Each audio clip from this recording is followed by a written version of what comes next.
Good morning. This is Father Stephen Kelly from St. John's Church in Detroit, and we're continuing our series of daily morning meditations where we generally look at one or another of the lessons that are assigned for morning or evening prayer, what is known as the daily office lectionary. Today for Saturday, let's continue our way through St. Mark's Gospel. Yesterday, we did the first 13 verses of chapter 7, and we talked about how Jesus is accused that his followers are not following the traditions of men by washing their hands before they eat in pots and vessels and things of the like. And of course, washing your hands is a good idea, but it's not about salvation. And so Jesus says, look, you guys are a bunch of hypocrites because you're going and you're doing things like dismissing the commandment with rule. You're making up rules that dismiss the commandment, like honoring your father and your mother. And so Jesus says, look, it's not about these man-made things that's important towards salvation, but rather it's about our faith in Jesus Christ, our faith, in his case, the faith of God, for those original Pharisees, and ultimately the faith that we have in Jesus Christ, who is God, the second person of the Trinity. So today, let's pick up at verse number 14, because Jesus is still on the same topic. And when, begin at verse 14.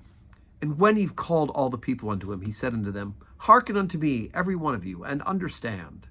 There is nothing from without a man that entereth into him that can defile him, but the things which come out of him, those are they that defile the man. If any man have ears to hear, let him hear. And when he was entered into the house from the people, his disciples asked him concerning this parable. And he saith unto them, Are ye so without understanding also?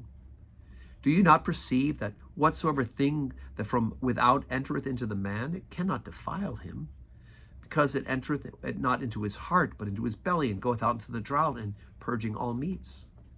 And he said, That which cometh out of the man, that defiles a man. For from within, out of the heart of men, proceed evil thoughts, adulteries, fornications, murders, thefts, covetousness, wickedness, deceit, lasciviousness, an evil eye, blasphemy, pride, foolishness.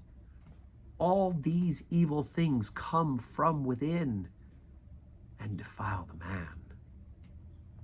Okay, so it's not what you eat, right? We know that the dietary regulations are going to be dismissed, but by the time we get to Acts of the Apostles, it's confirmed for St. Peter with the sheep coming down from heaven with all the animals that were previously called unclean. And Peter's told, I've made it clean for you.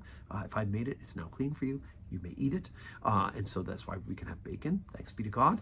But Jesus is saying it's not the washing your hands, it's not what you're eating. It's not what goes into you. That goes into your belly and you out to the toilet and it's gone. But what it is about what comes out from within, right? What kind of person are you? Where is your heart, right?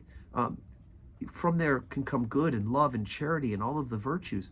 But he said, what defiles a man, what makes a man unclean, is to have evil thoughts and adulteries and fornications and murders and thefts and covetousness and wickedness and deceit, lasciviousness and evil eye, blasphemy, pride, foolishness. Right? These are the things that come from within and defile the man. In other words, Jesus is not concerned so much about what we eat. He's concerned about what kind of people we're becoming by grace through faith in him, right? This is a part of that discipline of the Christian life. Right? We learn to be loving. We learn to be charitable. We learn to have hope. We learn to be good to one another. And our hearts are changed by grace. We're being changed by God's grace.